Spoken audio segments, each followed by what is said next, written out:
Enough the floor for questions for Coach over here to the left, Bill Rabinowitz, and then Bill just pass it behind you, then we do that. Ryan, could you just kind of give your assessment of the quarterback play today, particularly Julian and Lincoln? Yeah, I don't know what the numbers were. Do we have the numbers? I'll get them here. Okay, yeah. I felt like, Lincoln settled down after the first drive or so, made some nice throws. But I thought Julian, for the most part, early on was in rhythm and moved the team down the field for a couple touchdowns, which was good. Made some nice throws. There's certainly a lot to grow from, and this is why we did this. You can see it was a fairly significant emphasis on throwing the ball to see how the quarterbacks were going to respond, and so we'll use this as another evaluation tool because right from the jump, from when we got off the bus to when we just finished there, I'm glad we did this. I'm glad we did the spring game. I wasn't sure, but it was definitely the right thing to do. I wish we could have stayed out there for another 4 hours and gotten these reps and getting these guys some work. On defense, the guys were very, very vanilla. You can see it was really two coverages all day in one front, which is not what we saw all spring. But I felt like for the most part, we got a chance to have some film to evaluate, see how the quarterbacks handled themselves in front of the crowd, and kind of go from there and build from it. So what we'll do next week is we have our post-spring evaluations for all guys and go through and figure out what they did well and what they need to improve on as we head into the summer. Over here to the right, Austin Ward. Ryan, I know that the practices we see are just, a fraction of the total piece. Like Julian seemed much more accurate, poised, in command than he was in the last couple of times we saw him. What allows that to happen? Have there been more good days than bad, or what was maybe different, you think, today? I wish I could put my finger on it. There was Dylan, go ahead. Good days, there was bad days, there was somewhere in between, and I think it's just a matter of playing the game. And that's why I think we've talked about this spring. As the spring's gone on, I've just realized that at all positions, but most importantly at quarterback, we have to continue to play 11-on-11 football. And you can see the growth. You saw some growth even, in the short amount of time that you guys were able to watch some of the practice this spring. We have the ability to watch them on a daily basis, see them grow. And I wish I could say, hey, we need to get better at like 1, 2, and 3, but I know we just need to play football with these guys. We're young. We have a lot to work on. But I will say there was growth today.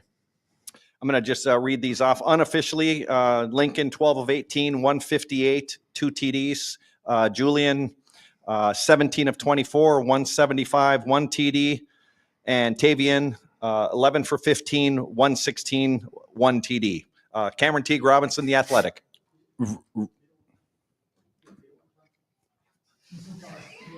It's okay. Yeah, go ahead. Lincoln Keenholz, 12 of 18, 158, and 2. Julian, 17 of 24, 175, and 1 TD. And Tavian, 11 of 15, 116, 1 TD. Cam? Ryan, CJ had that good drive on that first touchdown run, I think it was, and then James had some good runs. You got Bo involved. I'm curious as what you've seen from this running back group from beginning of spring to now, and how comfortable you feel with the depth you have, even though you have some young guys behind them. Hard to tell with running backs until you're actually taking them to the ground. As you know, James and CJ got a limited amount of reps. You saw Sam run. You got a chance to see some of the guys get some work in there. I thought Bo Jackson really grew as the spring went on. I don't know until we start tackling guys and getting to games with James and with CJ, but I feel like they're in command. I think James has a chance to be a special back, but still just hasn't played a whole bunch of football. But he's got great energy. He's really matured. He's very coachable. He's seen the way it's supposed to look. He knows what the standard is. So I feel solid about where we're at, but I know this has to be a big spring. I feel like we have what we need there. We just need to continue to build. Over to the right, Dylan Davis, and then Noah. Speaking of having what you need there, you've talked about the defensive line depth and needing to see more there. As the spring comes to a close and the portal opens, do you feel like you have what you need at defensive line right now? Or is that something you look for? I think we got to take a hard look at it. Yeah, I don't think I have the answer right now, but we got to look at it. It seemed to me like there was just a lot of knockback on the offensive side of the ball here. But then again, I don't want to make any judgments, so I watched the film. Rob Aller over to the left. Yeah, Ryan, like you said, saw Julian was pretty poised, but he's also not short, but the shorter quarterback than you maybe have coached. Do you have to do anything special, anything different He had one tipped, I saw. Yeah. I mean, that's a part of it. When you're not 6'4" like Will or Dwayne was, or even 6'3" the way that Justin and CJ were. Kyle was about 6'3". So, what does that mean? Well, you're in the trees. You have to find passing lanes. Does it affect how we call plays? Not really. I mean, there's certainly things that is easier to do than others, but at the end of the day, there's a lot of guys his stature that are playing, in the NFL and have played a lot of high level of college football. So he's certainly tall enough, but you need to get your elbow up. You need to play big. I think that's, what does that really mean? We could probably talk about it for an hour, but when you're not 6'4", you got to play big, and that means your elbows have got to be above your shoulder. You have to see, the passing lanes, and all those things are important. So, we're not allowed to get tip balls. Like, that's part of the deal when you're a smaller quarterback. So, I think he's done a better job with his body. I think he's moving better. So that's all good. But again, it goes back to 11-on-11 football, not 7-on-7, not routes on air. That's not football. And again, I don't want to get into this, but this is like something that's just like front and center in my mind, is that when you play basketball, baseball, lacrosse, you're playing like 7 games on a weekend. These guys play like 12 to 13 games a year of 11-on-11 padded live football. That's it. So, playing in 7-on-7, that's great. That's not football. The throws that you're making aren't real because there's a 6'5" tackle and a guy over here that's trying to rip your head off. So, the more we can create those environments for our guys, the more they'll figure it out. And good athletes like Lincoln and Julian and Tavian, they figure it out over time. You just have to continue to find ways to get out there. So I wish we had 15 more practices in the spring to get out there and learn and grow from, but I think there has been progress made. Over to the right, Noah Weisskopf, the Lantern. Ryan, Milan looked pretty explosive today. Just how have you seen him develop through the spring? And then, how important is it for him to just keep getting these reps in these kinds of settings? Huge. He's another guy who just needs to play football. His route running is excellent. His athleticism is excellent. His attention to detail is excellent. The biggest thing with Milan has been just finishing the catches, which you saw him do some today. That's been his emphasis: finish contested catches, catch it clean, and then put the ball away. He had the big run after the catch. That ball was loose. You could see it. So he's got to learn to tighten that up. But I think he has a bright future here. I think he's grown. He's gotten better. He's serious about his work. He knows what he has to work on, but he has all the tools it takes to be the next great one. Joey Kaufman, the Dispatch. Ryan, Max Clare had his touchdown where he looked like he almost lined up as like a slot receiver, kind of moving there. What is he giving you at that tight end position? Maybe that's different than what you've had. And can you just Will's status at all? Just his long term? Not long term. We should have a full summer with Will. Max. You can see all the tight ends get involved today. I think Keenan's done a nice job of putting that room together. You see the way Jelani's working. You see, the way Nate was making catches. And then you have Max. It's quick to point out how quick Max gets down the field, how quick he is in and out of his breaks, his ball skills. We're going to work really hard this summer on some of his route running and how he does that. But he's going to be a weapon for us here in the fall. But I think that whole room has really grown. So they're making a push to be in 12 personnel more this season. Stephen Means, Cleveland.com. You're talking about it, regardless of who the quarterback is, it's going to be a smaller guy than Will was. So speaking the tackle depth with Ethan, it seems like Austin's probably set there at this point with Phillip and Ian. How do you feel about your tackle depth right now coming out of the spring? Solid. We still got to grow. We got to build. I remember where Paris was that third year when he made that jump to left tackle. I felt like coming out of the spring, I was like, man, he's like 2 years away, and he ends up being the first pick in the draft. So there's still some ground we made up here this summer. I think, again, our guys have done a good job of, like we talked about, having a primary position and a secondary position. So you're seeing some guys move around. And so I think, we're going to have what we need there eventually. We'll probably end up having 4 tackles. And that's what we need to make it through a season. So, I think we'll figure that out in the postseason or the post-spring meetings and figure out what to work on. It's not a finished product yet for sure. But again, I feel like those guys have made strides. They've gotten better. And when the good on good situations that we've seen this spring, they've really competed. Over to the left, Dan Hope, 11 Warriors. Ryan, you've talked a lot about how you wish you had more practices. You obviously went into the spring kind of thinking you were going to hold guys back, and that obviously changed. What do you feel like you kind of learned from these last 4 weeks, and how will that maybe, advise the way you handle things going into preseason camp or even going into next year? Well, we know who our first opponent is, so we know we have to hit the ground running. We don't have the luxury of kind of easing into the season. Not that that's even really the case. I shouldn't say that, but you know what I'm talking about. So, the margin for error, I guess, is the best way to look at it. I think the first thing you notice about this team is they compete, they're competitive, they're edgy. I think, once you get past some of the guys who have played football here with the ones, it quickly gets inexperienced fast. But even the guys who are going to be starters next year, they haven't played a lot of football as starters. They played football, but not as starters. That's a whole different deal. I mean, you have to produce regularly. You have to be able to handle an increased number of snaps at a high level. It's a whole different deal. And so, because we lost talent, but more importantly, we lost experience. We're still talented, but we lost the experience. And every time you go out there, you're either remembering or you're learning.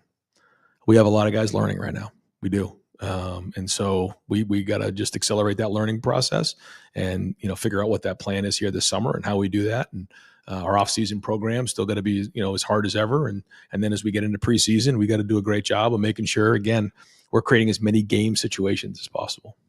Spencer Holbrook, Letterman Row. Ryan, I know you said that you guys were kind of pass heavy today, but what can you learn about Brian as a play caller with what you saw from him today and the cadence at which he did all of that? Yeah, no, I think it's good. I think even for him to do it for the first time out there was good process for him. There's some things in there that we got to talk about, but overall, I think he had a good plan. You could tell that he had thought through some of the scenarios in his head because he had the calls ready to go. And then, you find yourself in situations where, you're thinking or watching the game as opposed to getting on to the next call. That's all part of the process. But, I thought he had a good rhythm today. I thought he had a good plan. Things moved pretty smoothly overall. Nothing's perfect. But I was not on the headset on purpose because I just didn't want, that kind of distraction for him. And I thought he did a good job. But we'll keep growing. We'll keep learning from it. And then we also have the preseason scrimmages that we'll have here once we get to the preseason to continue to learn and try to get him in more and more situations, Colin. But a big part of it, as we've talked about before, is the organization going into it. If you're organized going in, it's probably going to be well organized during the game. Steve Hellwagen, 24/7. Logan George felt like he got pretty consistent pressure for the defense up front. May have had 3 of the sacks, although a couple of them just touched football. But has he been a pretty consistent force up there throughout the spring? I think so, and I think we got to figure out how we can best utilize Logan this fall. So that's going to be a topic of conversation. What's the best fit? How does he fit? What's his role? Because he has strong hands. He's got physicality to him. And when he first came here during those 2 weeks leading into the playoffs, or during the playoffs, our guys had a hard time blocking him. You could recognize he had heavy hands. And so, you've seen some of that this spring, but now I think he's been, 15 practices in. So we'll see how that fits. And I think we need to figure out how his role is going to be described to him as we come out of the spring. Tony Girdman, Buckeye Huddle, and then Joe. Ryan, regarding the portal and say position groups, how does the conversation go? How does it evolve from say late February, early March to next week? Like what takes place with you and your coaches? Well, you try to go through the spring, get the grades because we try to grade as many things as we can, figure out where those are at, and try to identify where everybody's at in terms of the depth. If there's a hole in there that needs to be filled, then we'll go ahead and fill it. Is there any conversation before the spring game or before these 15 practices? I'm sure. I think you talk about your depth a lot, but one of the things for us is like we're 2 down in the offensive line. There's a couple positions that we actually don't have, our number because of the way it was designed coming out of last year. I think you remember the portal opened and closed before we were done with our last game. Then it was open for 5 days after the national championship game. And I know no one feels bad for us, but the whole, country got to pick off our players, which they did. And so because of that, we weren't able to replace them. So we need to do some of that anyways in our depth chart.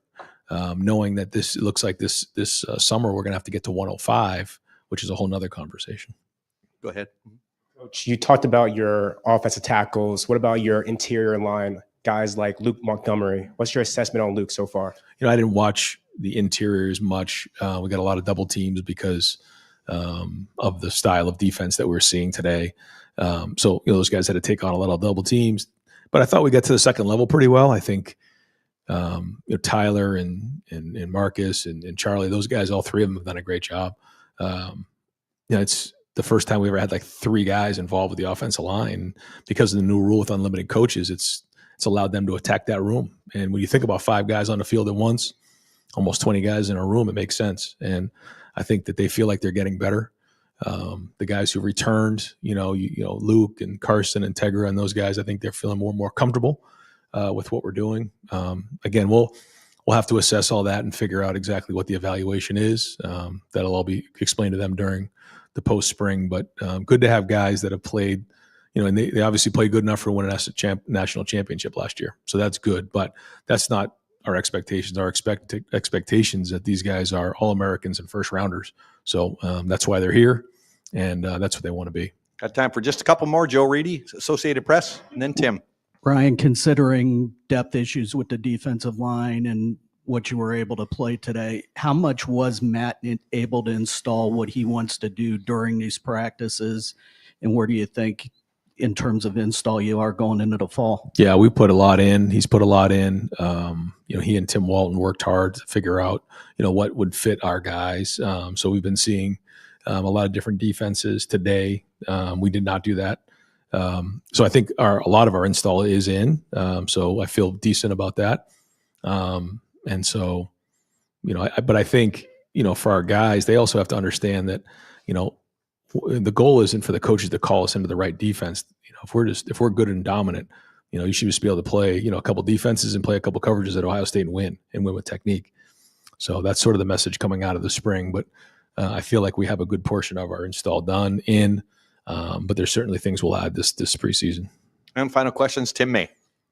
Yeah, I know I say 2 quickies. I'm not trying to be a anachronism here, but 2 quickies. Number one, did you have a talk with Julian maybe after last week's Student Appreciation Day of kind of like getting him going to a certain extent? Because he seemed a lot different, as people have pointed out today, number one. And then number two, when you look at those guys lined up at midfield between the first and second quarter, does it put in stark perspective what a team you had last year, but wow, what you're replacing? Yeah. First, I think the quarterbacks would tell you that, I have conversations with them on a daily basis, especially when they make mistakes in practice. But it's our job and it's my job to make sure that they understand how hard it is to be the quarterback at Ohio State and the expectations. You are not allowed to lose a game. You're not allowed to have a bad day. And so it's really, really hard. That's just the way it is. But as we know, the rewards are endless. And, Will's a great example of that. CJ is a great example of that. You go through the list. But, and so, I think the thing for Julian is, he's realized he's had some good days. He's had some days he's learning from. But a big trait of great quarterbacks is they're resilient and they keep coming back and they keep learning. If you keep making the same mistake over and over again, not good. So, but I think all the guys have been that way this spring. So, but good to see him respond the way he did and rebound from a couple of practices early on. There's no question, not just the talent, it's the experience. These guys are grown men, and in our recruiting process, we evaluate who the players are in terms of their talent, but then we quickly evaluate who they are as young men. And we try to bring in mature young men because, when you're here at Ohio State, you're held to a higher standard. You got to sit up a little straighter. You got to look people in the eye. You got to make great decisions. And so that's important. And these guys came in that way, but they came in as young men, and now they're men, and you just see them, and you just makes you smile. Not only are they going to be great football players in the NFL, but they're going to be great citizens, great ambassadors of Ohio State, great husbands, great dads, and they're champions. So, it puts a smile on your face when you see it. Great. Coach, thank you very much. All right, guys, thanks. Both. I think he started up and then he came. First half he was up and then he went down. Yeah. All right, folks, press box closes at 4. 40,136.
Are we live? We are? We are live. Should I sign in? I'm gonna.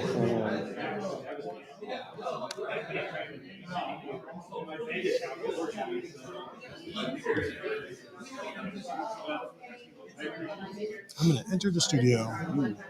Are you ready? All right, let's do this. Hello, everybody. Welcome to the Buckeye Weekly Podcast. I'm Tony Gerdeman, here as always with Tom. Tom, how's it going? Tony had a real, genuine day of Ohio State football. Sort of. It struck me walking up the stairs in here. We only come in this stairwell up here and in this room 9 times a year or whatever it is. How different each of the last 4 walks up that stairwell have been. End of the Indiana game, they dominate another playoff team. Everything's rolling. Lose the Michigan game. The world is coming to an end. Ryan Day looks shell-shocked on the field. Beat Tennessee. Everyone kind of goes, all right, maybe they're not dead after all. And then today you have a nice sunny day. They hand out national championship rings. A lot of the concerns about the offense are probably at least slightly mitigated. Now, I'm sure everyone's a little concerned about the defense, and we'll get there. But just what a bizarre series of emotional swings for the Ohio State fan base the last 4 times we've been in this room. Yeah, way to bring up all of that. Way to bring up the badness. It's trending well, Tony. It's that's trending true. well. You didn't see the rings. The rings are quite large, quite substantial. So did they explain to you why there are 3 rings? I assumed it was Rose Bowl, Cotton Bowl, National Championship. No, Jerry Emick explained it over the PA in the press box. One is from the CFP for winning the national championship. Okay. One is from Ohio State for winning the national championship, and one is for making the CFP altogether. So participation no. trophy. No. Only 12 teams made the playoffs. So yeah. Made this. No. So they got the same ring that Indiana and SMU got. I don't know I don't know if the ring came from the CFP. Okay. It may be an Ohio State ring from the CFP, where it's like there are no banners that would be raised for making the Final Four previously in football. Yes, yeah. Where I think you're trying to establish hey, this is an accomplishment. Got it. And I think certainly the coach would like to establish that. Yes. Hey, this is a good thing. Look, we got rings. You can't fire me. We've got rings. Yeah, and you're probably not going to average 3.0 rings per year, but if you're anywhere north of 1 on average, you're doing okay. I'm just looking at the setup we have, and I'm wearing a gray sweatshirt, a gray undershirt, a gray hat, and we're sitting in front of a gray wall, so I look like Zach Braff in Jersey, in Garden State, where he's wearing the green. So that's good. We definitely plan these things out, and we're very good at our jobs. Anyway, football. One of those things is right. So, yes, we are here. I have no stats, no final score. I know the offense won. I had set the line at -3.5 for the offense. So, the offense bettors won handily today, and the house took a beating. I will say I am very surprised. I don't want to say intentionally skewed and corrupt. However, when the offense scores, they get the PAT.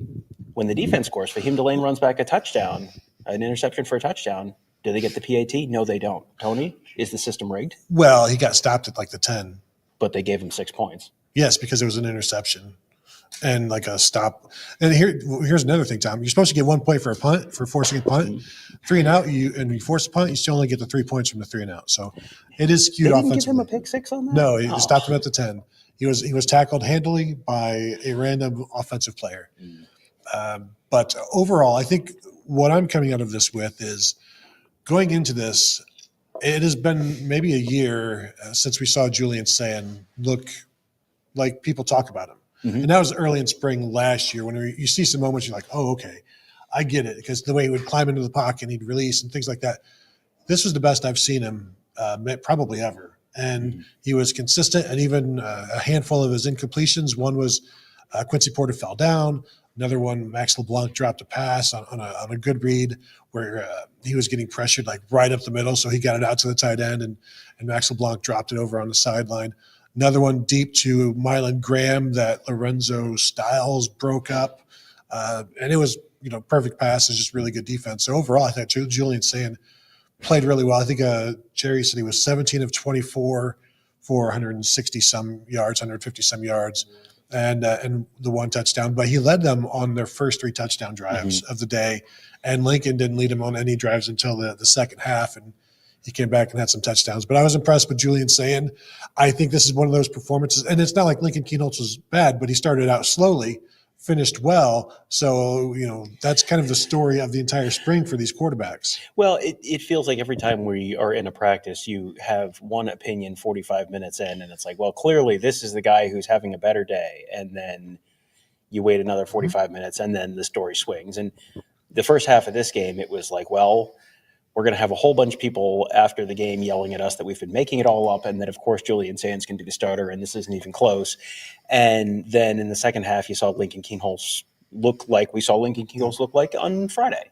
And Julian Sands was solid, but was not a touchdown on, it was not 7.0 points per drive like he was at one point. So this is still, sometimes you come out of the spring and Ryan Day will say, well, we haven't really decided, still way too close to decide. And when you kind of go, this is one where, based on what we've seen, and we've seen only about a third of the spring. We're the first 2 practices, and then the 10th or 9th, and then the 14th and the 15th. So we've seen 5 out of 15 practices, basically. And from what I've seen, I think you could certainly construct a very plausible, this is too close to call. I'm coming out of spring probably more or less where I came into spring, which is, I think Julian Sayin is probably leading for the quarterback battle right now. I don't know that you're going to get anyone to say that on the record. I just think there's a lot there that they like. But I don't, if it is Lincoln Kienholz, I think Lincoln Kienholz could absolutely lead them to the college football playoff again. I think they have 2 quarterbacks on this roster who this year are perfectly good college football playoff quarterbacks, and a third one who's probably going to be there in a year. Yeah, it is interesting though. If Billy Fessler did come out and say, "Yeah, this guy's leading," how much trouble would he be in from Ryan Day? Yeah, there are no leaders. I think you leave this game feeling better, especially if you've heard not just us but other people talking about the quarterbacks in the spring. There wasn't a lot of people lighting things up, so to see 3 quarterbacks do pretty well overall. Lincoln had the 2 picks, I think, in this one, so that's a concern. But you did see him do those things that you're wanting to, whether it's downfield to Max Clare or Mylan Graham, and we could spend a little time on Mylan Graham here in a little bit, because he's making some waves. But overall, I think you leave. For the fans watching, you leave this feeling pretty good, and it is almost like everybody's been lying to us about the quarterbacks, and that's fine. It's better than us telling you, man, these guys have been lighting it up, and then they all come out and throw 2 for 17. Right. So I'll take this over any kind of anything we've been doing previously. Yeah, and it wasn't there was not a perfect performance by any means, and so it's still, again, I see people in the comments going, "Oh, come on! Of course it's going to be Sayin," and I do think Sayin is the front runner, but and we've said that pretty consistently, but I don't think he has clearly won the job. I don't think the standard is the standard around here, and the standard is this guy good enough to win a national championship? And right now, I don't know that he's I think there's still work to be done. I think he could absolutely get there by the time the season starts, and certainly by the time the season ends. But I don't think he's there yet. And good news, you don't need to be there yet. How many times in previous years, Will Howard wasn't there this time last year. CJ Stroud was not there in either of his years that he started. And he got there by the end of those seasons. And Will Howard certainly got there by the end of last season. There's a long way to go. And it's not just about the quarterback either. But I think the quarterback is one of those things where they don't have the answer, but the answer is probably, I think they probably have to feel like the answer is on their roster right now. Were you in here for any of the Ryan Day? Like, how much were you? Probably the second half of it. Because I want to talk about the running backs right now, but in order to do that, we also have to talk about the upside down of the defensive tackles, because you only saw a little glimpse of James Peoples, and then he was done, which tells you he's the guy. Yes. C.J. Donaldson looked really, really good running against the second-team defensive line, and especially the tackles and staying in between the tackles. And That is a huge concern. That's the one thing that you're going to leave here, and that is where the concern is. And riding up on the elevator with a bunch of guys on the beat, I'm like, when we go in there and we talk to Ryan Day, remember how he was after the spring game in 2023, talking about the offensive line. That's how he's going to be talking about the tackles. And that's pretty much what he was like, where you could tell, like, no, this is this is a problem, and we're going to be looking at the portal, and so then I asked him, was this a conversation that you have, like, and not just defensive tackles, but when does that conversation start, and what's it like, and do you talk about it beforehand? He's like, well, you got to remember, we also lost 2 offensive linemen after the season that they have to replace, so they're going to be looking for offensive linemen in the portal, defensive linemen, and as he said, we're going to have to be to 105 this summer. So like, you're going to be looking, well, we're one short at this position. We're one short at quarterback. Like, and then trying to find that addition. But we'll probably have an entire show about, what do you do at defensive tackle? And there's a lot of nuance and factors that go into that. But I was impressed with the running back. C.J. Donaldson looked good.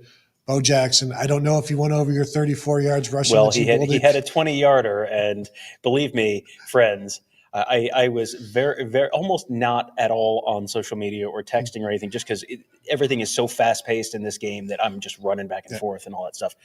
Believe me, friends, I took a moment to text my good friend Tony Gerderman just to make sure he saw that Bo Jackson had a run of 20 yards. Yeah, but he looked good, and he's fast and he's powerful, and Ryan Day said, it's true. Like, you can't really judge the running backs until they're being tackled by the opposing team. But then he also said, like, Bo Jackson looked pretty good.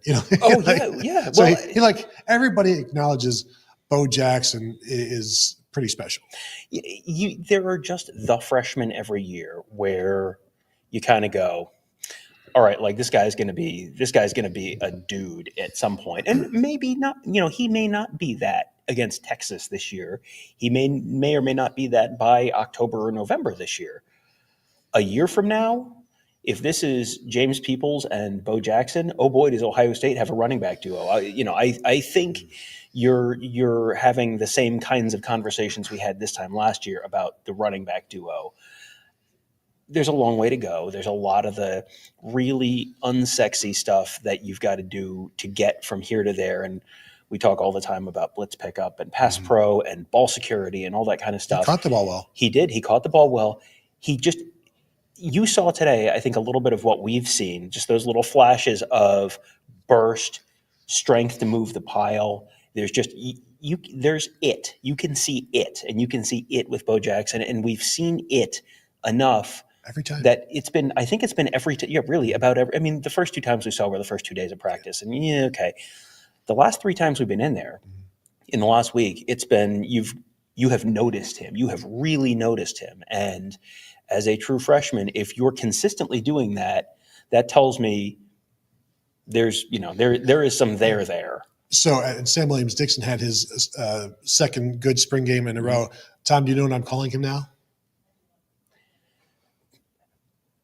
Say it. Say it. Bam Williams-Dixon? That's exactly right. Good job, Tom. What does he win, Kevin? Have we been doing this too long together? Yes, maybe.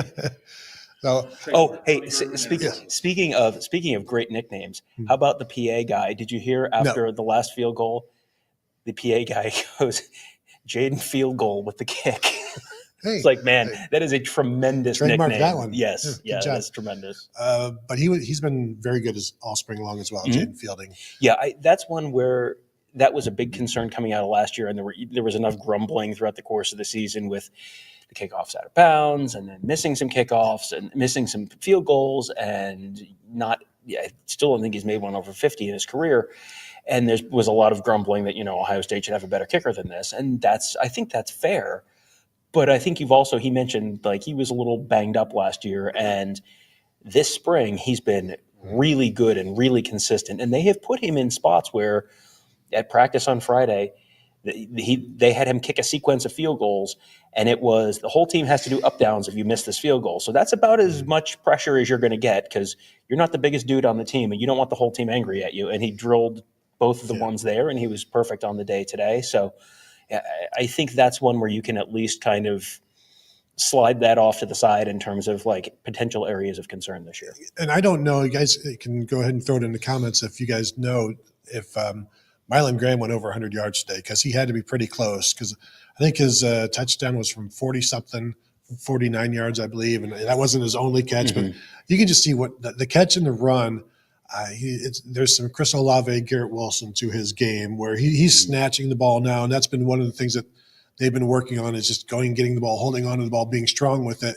and being careful with it. But the athleticism, the burst, you see all of that there. And as Ryan Day said, he's got all of the ability to be the next great one at Ohio State. And it's like, well, that's great, but he might be like the number 5, the number 4 receiver.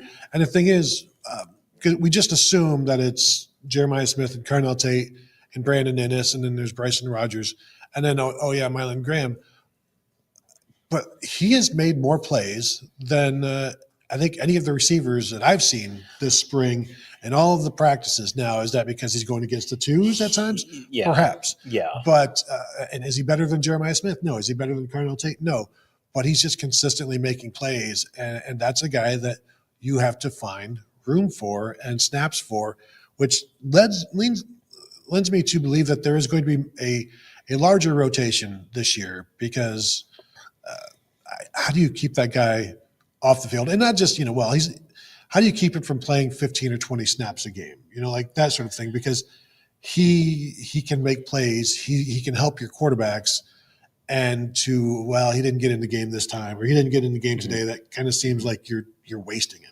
Yeah, and I see someone mentioning Quincy Porter, and I think Quincy Porter is probably in that conversation to some degree, probably not quite to the same degree as Mylan Graham, but this year, I think you're looking for excuses to not play Jeremiah Smith at times, because Jeremiah Smith, I am fully expecting Jeremiah Smith's stats to go down a little bit this year, just because now, first of all, every defense in the world is going to key on him. But second of all, they're going to try and just keep him fresh. And think about, when did you have the big scary moment with Jeremiah Smith? Against Northwestern, with the guy twisting his ankle. I think they're going to probably be mindful of not, keeping him out of those types of situations where it's like, here's a team you can beat by 1 trillion points regardless. So do you need to have him out there? You're going to have, it's not like he's not going to play, but you're probably going to keep him off, keep him fresh, keep those legs fresh, all that kind of stuff, because you have other guys who you can put in and not have a big drop off. There's going to be a drop-off from Jeremiah Smith to literally any other player in college football, and that's fine. But there's not going to be an enormous, you're falling off a cliff from Jeremiah Smith to whoever's going in. They've got plenty of talent on this team, and they certainly have plenty of talent at receiver. And with the way they're moving guys around, and we've seen Brandon Innes inside and outside, and we've seen Carnell Tate inside and outside, and Jeremiah Smith moving inside and outside. It's not just, who's the backup X, and that person is going to be the person. No, they can just – you want to, if Mylan Graham is the 4th best receiver, you can put him in at wherever you want to put him in, and then slide someone else over to act. Whatever you want to do, you can move guys around as much as you want to. Yeah, and I saw somebody ask how Jeremiah Smith did it. He had a quiet day. He had a couple of catches, but he's had a quiet spring because who cares? Yeah, not really, but like he's what he can do, and you have an opportunity to get a bunch of other people work, and so that's what's going on. The tight ends looked really good again today. They were without Will Kazmarek again. Ryan Day said that he'll be back full go by the summer, so he's fine. But you saw pretty much everybody making plays. Max LeBlanc had a drop or two, and that's unfortunate. But you saw Max Clare down the seam. That's why you went and got him for the downfield stuff. And it was interesting because he's not the only guy that they went to downfield. And there's a lot there with this tight end room. We talked about it before the game. Like it's maybe the deepest room, one position room, the most talented one position room maybe in the country. And now you got to use them. But the thing is, like we were just talking, how are you gonna keep Mylan Graham off the field? Yeah. It's like the tight ends are like, we think we should play 12 personnel, and everybody else is like, yeah, probably, because they're all really good. So, the best possible problem to have once the portal window closes. And I think we'll see what things look like after the portal window closes. But the way they have used tight ends in the past, they ran 13 personnel. They ran 14 personnel on the goal line at points last year. So you're going to, if you're one of the guys who's in the top 3 or 4, you're going to play. You're going to see the field, and you're certainly going to have you certainly have different roles there as well, where you've got Max Clare, who's really kind of a receiving tight end, and you get Will Kazmarek, who's like a blocking tight end. And obviously, Kazmarek can also catch, and Clare can also block. But you have different roles for these guys, and that makes a big difference in terms of being able to shuffle through and really provide a lot of opportunities for different guys. So we did finally get the stats here, Tom. Oh, okay. Your guy, Bo Jackson, 13 for 88. So is that more than 35? Just barely made the 34 yards.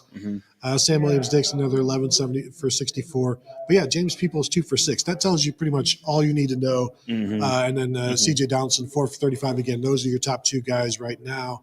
Mylan Graham, 4 for 104. Quincy Porter, 4 for 50. Yeah. So Jelani Thurman had 2 catches, and I'm just looking to see anybody else standing out there. Nate Roberts, 4 for 41, true freshman tight end that they really, really like.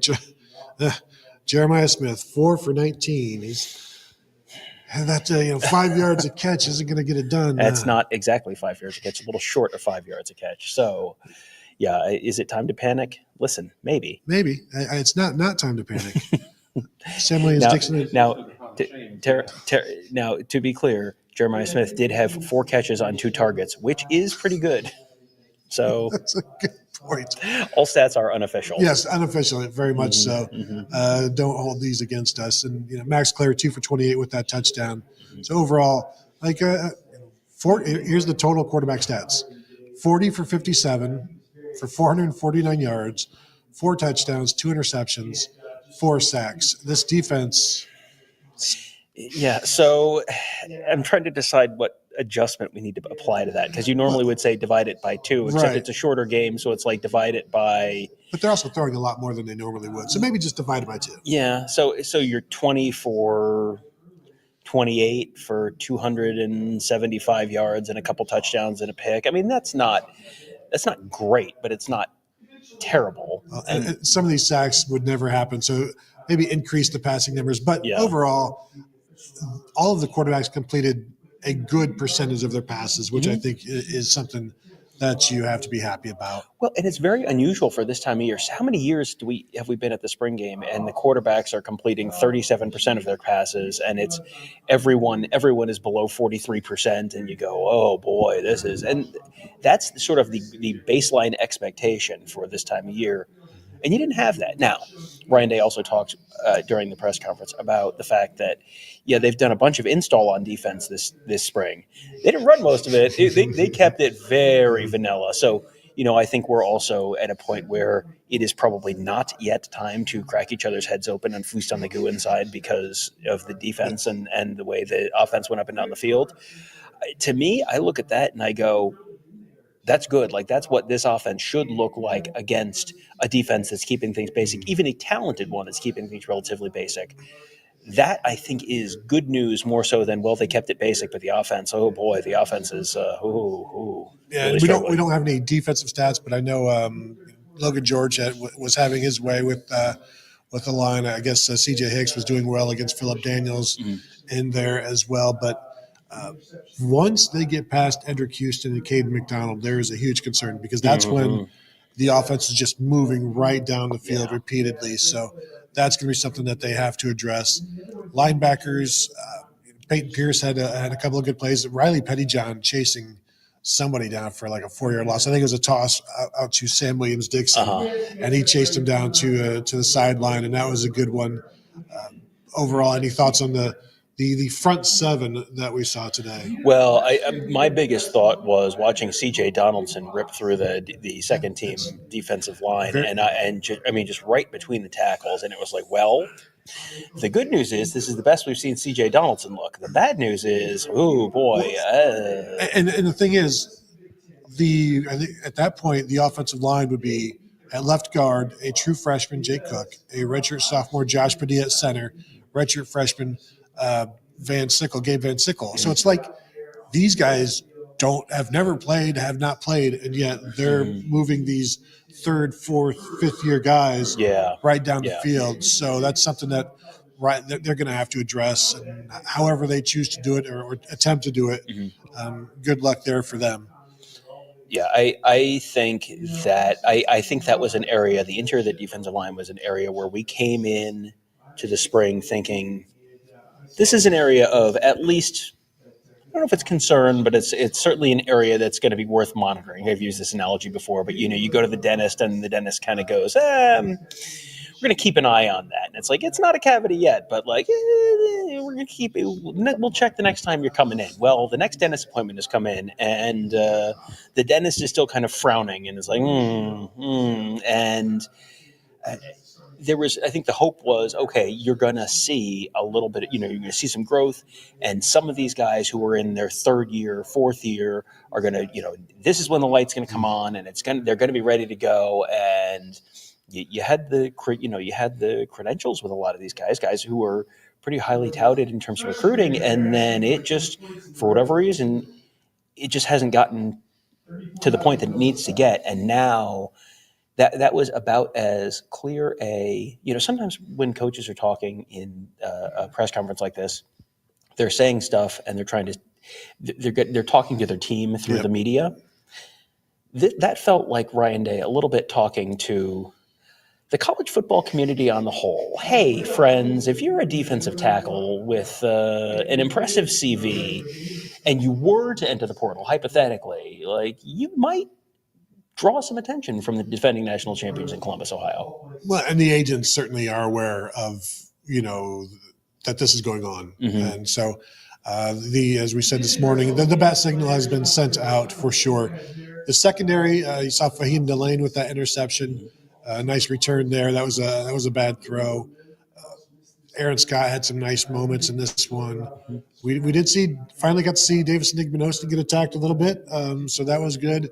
Jermaine Matthews did not have his customary interception, so I don't know what's wrong with him right now.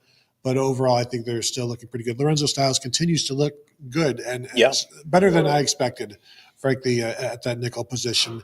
And Aaron Bryce West is right behind him pushing as well. So secondary seems fine to me. And then Inky Jones, the walk-on safety playing corner this year, had a nice interception as well. Yeah, he's someone who former walk-on, which I guess every walk-on is a former walk-on at this point, but out of Steubenville, and he's someone who you've just you keep seeing him, and he just kind of keeps popping up, and you much more so than a typical walk-on, and at some point that stops being a coincidence, and no one is saying like this is someone who's going to win a starting job this year, but he's someone who you just keep sort of seeing, and he's not in the top 4 probably, but that's okay. You're working your way to the point where that's the kind of depth that you need to have, and he has just been very consistently impressive and had a really nice play on Saturday. It was also interesting. At one point, Lorenzo Styles was playing corner and Jermaine Matthews was playing nickel. So I think they also have depth at corner that Lorenzo Styles can play there, Bryce West can play there if need be. Overall, I think we've run through all of the positions. If do we want to attack some of these questions? Do you have anything else that you wanted to add before we turn it over to the people that matter? No. Is that you don't want to turn it over to the people that matter? No, I don't have. Any strong. I don't think I have anything else. So, Andrew Steele says, "How does everyone feel about Matt Patricia? I've been pleasantly surprised so far." Did you miss the part about giving up 449 yards passing today? But you have to divide that in half, Tony. He was on the sideline for both. But overall, everybody talks really highly of him. It's hard to find a guy that is more excited to be here than he is. But yeah, this is a very basic day. They're still installing, as you said, so there's a long way to go. But I've not heard anybody. There's like no buyer's remorse at this point. There's no I don't know that, but would it be here yet anyway?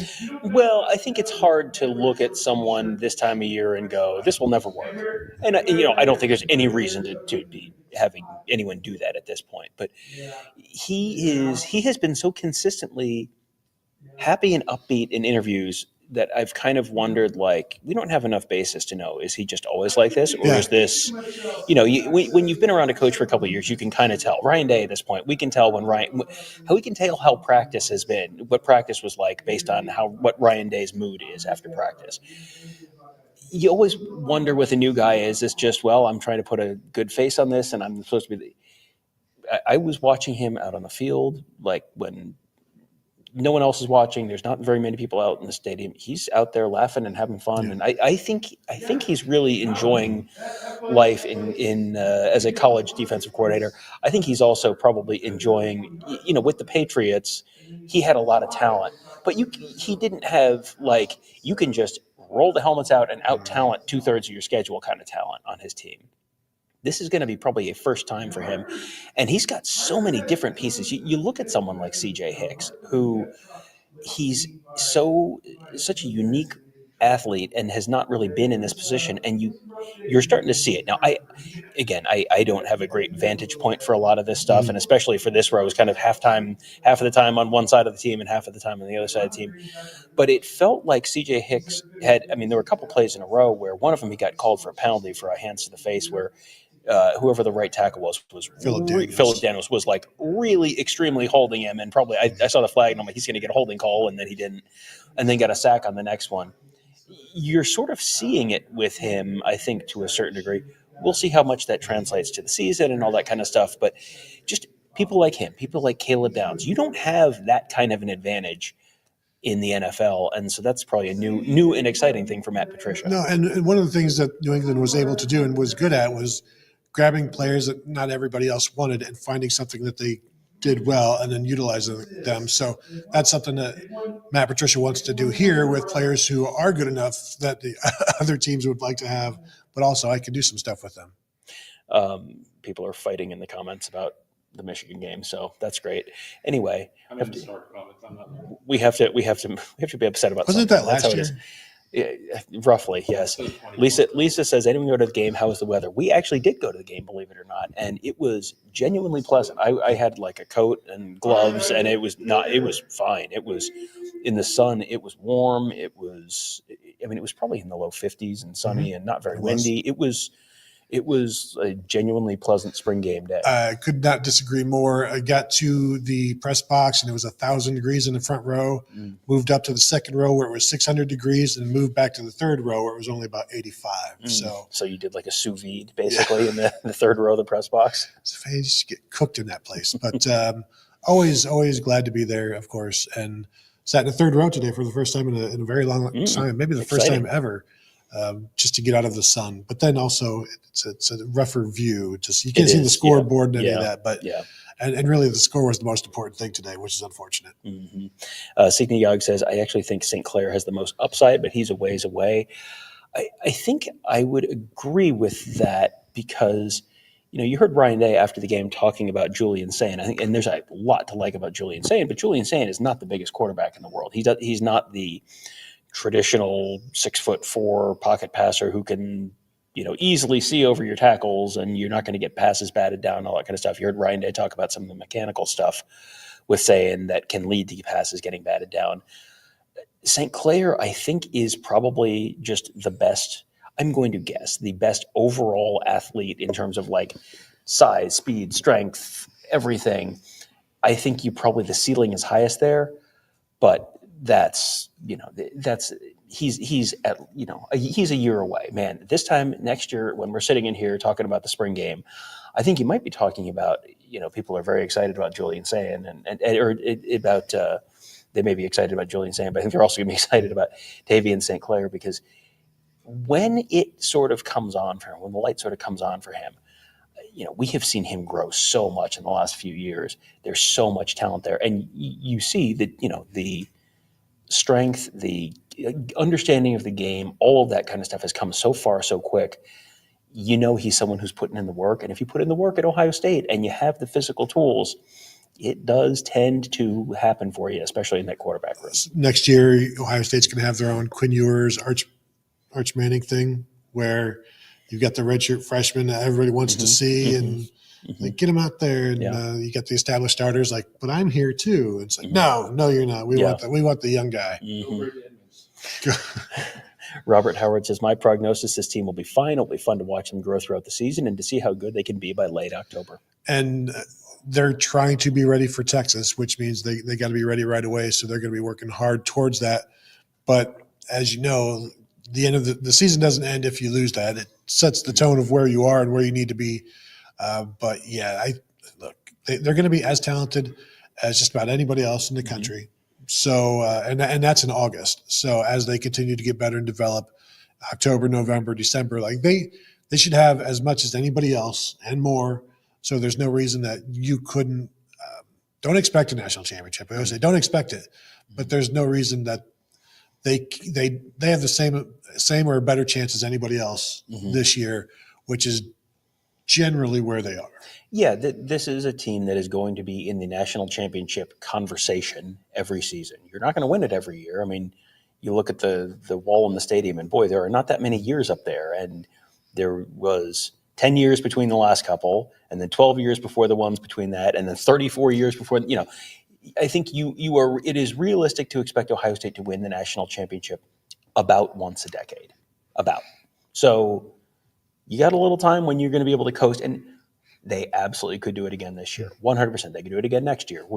This is a team that's going to be in that conversation. And with the format of the playoff, putting them, giving them a way in more often than not at this point, I think they would have made the playoff basically every year since 2014 under the current system.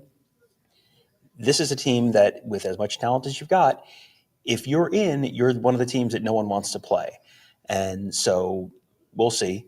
A lot of these games are going to come down to a play or two here or there, and that's you can't expect to win a national championship every year, but I think you can expect to be at least in the conversation, in the playoff. You win a game, something like that. That's not a bad season at this point. Well, and making the playoffs, they don't just give rings to everybody for doing that. That's actually this just in. Odysseus wants to know who won bold predictions, and does the loser get the cot of shame in Seattle? No, because there will be other games before that Washington game. So this is just one of 15 practices for us. This is no big deal. But Tom, you won it with the Bo Jackson rushing for more than 34 yards or 35 yards or more, plus a 17-yarder. I fell short on on all of mine, frankly. When Fahim Delane was running that near pick six back, I'm like, did I say Fahim Delane or Devin Sanchez? No, I said Devin Sanchez. And C.J. Hicks may have gotten his 2 sacks. I know he had 1, but I don't know that he got that sack. Doesn't really matter.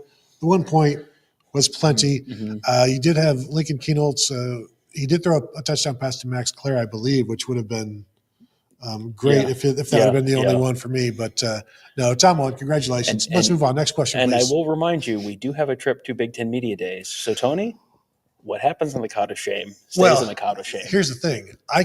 In Vegas, I can buy my own room for $20 a night there in the nice hotels because they're just giving them away in the dead of July. Have you no honor?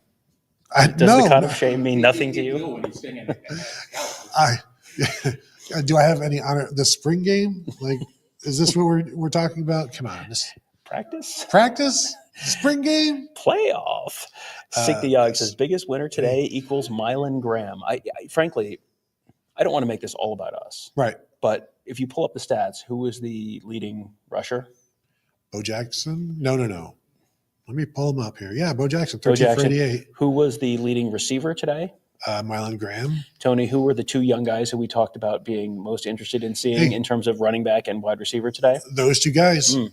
And then we also mentioned Quincy Porter, 4 for 50. He was number 3. So, and I was surprised at how much he played because he was in that limited contact jersey yesterday, which we told you at the time. He was doing enough stuff that it was like, okay, this is not actually a concern.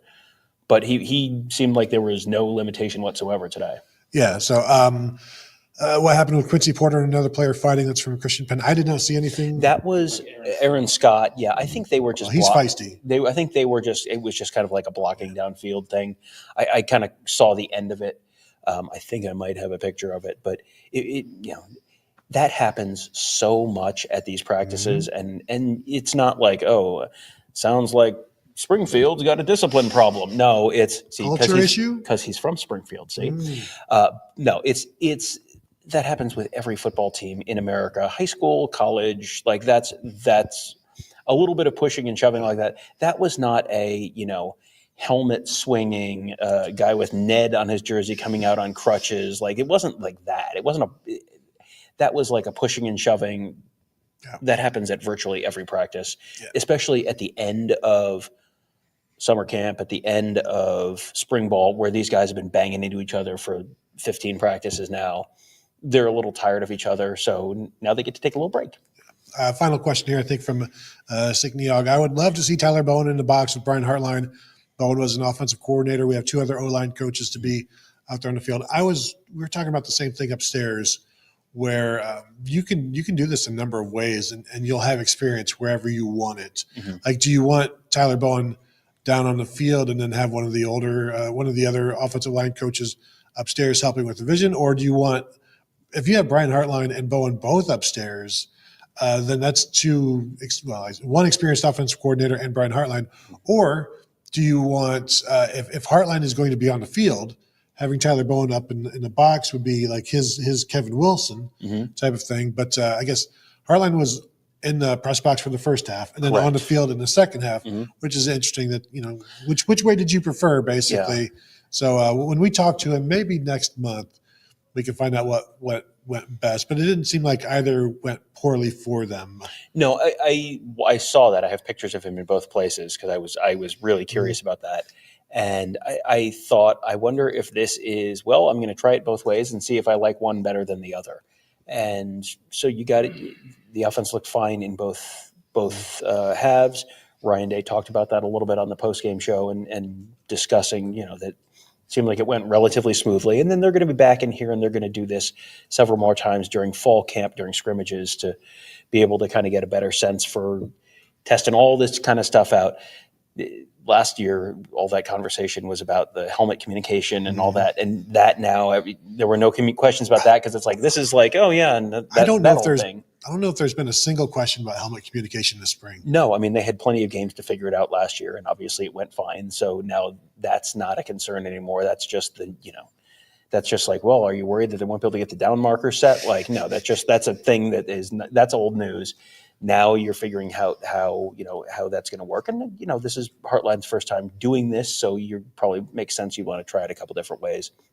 Matt Patricia was down on the sidelines the whole game. So, I would assume he's up in the box during the season, I would think, but I don't know where he was with New England. Like, I don't know if that was a... Well, and what was interesting was he and Tim Walton were both on the sideline.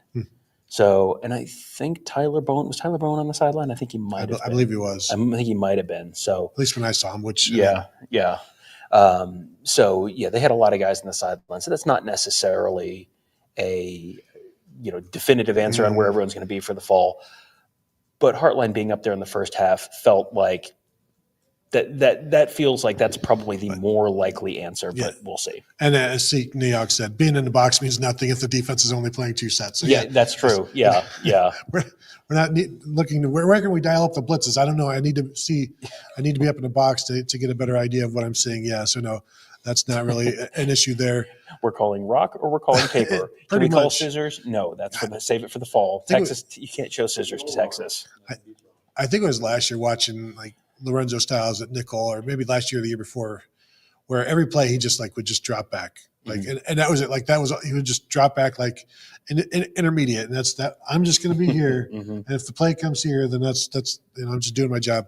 I do agree with Chocolate Chips Scoochie here saying Lincoln also can't really showcase all of his, it always moves as I'm reading it, showcase all of his talents because we saw him run a little bit and he's remarkable multi-sport athlete, but also just like a really good athlete. Will probably run in the 4.6s when he gets to the NFL Combine, and it's just now about being more consistent. But yeah, it's one of those things where if like Julian Sand got sacked, I think 3 times, and I don't know that maybe one of those was just he was rolling out and he just got that, and they blew it dead, and he was going to create a play.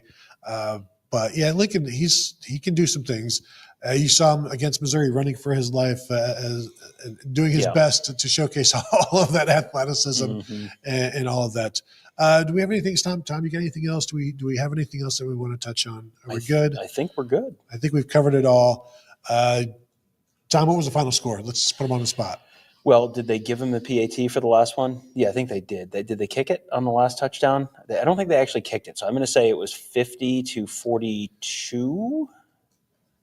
Well, nothing there. Well, they don't have the score in the actual stats. So the attendance unofficial 40,136. That felt like about the right number. What's Put it this way: there were more people inside Ohio Stadium today than there were Tennessee fans the last time. That is true. Ohio Stadium. So this is a small number by Ohio State spring game standards, but I suspect, Tony. Here's my bold prediction for the 2026 spring game: they're not ever going to call it a spring showcase ever again. Never again. I thought they should have just made the attendance 43,210. Because that's the campus zip code. Yes. Yeah. It would have made more sense. Anyway, Kevin, please do not give me that disproving look. Anyway, if you're watching on YouTube, please go ahead and hit this thumbs up. We would appreciate that. Subscribe to the channel if you've not yet done so. And of course, you can always find us at BuckeyeHuddle.com, where we're still going to be breaking all of this down, talking about the spring transfer portal window. Get ready for the Hot Stove League coming here in a force and all of its goodness and badness. And we'll be talking about it there on the Buckeye Huddle message board presented by Jeff Ruby's Columbus. So thank you all for tuning in, and we'll talk to you all later.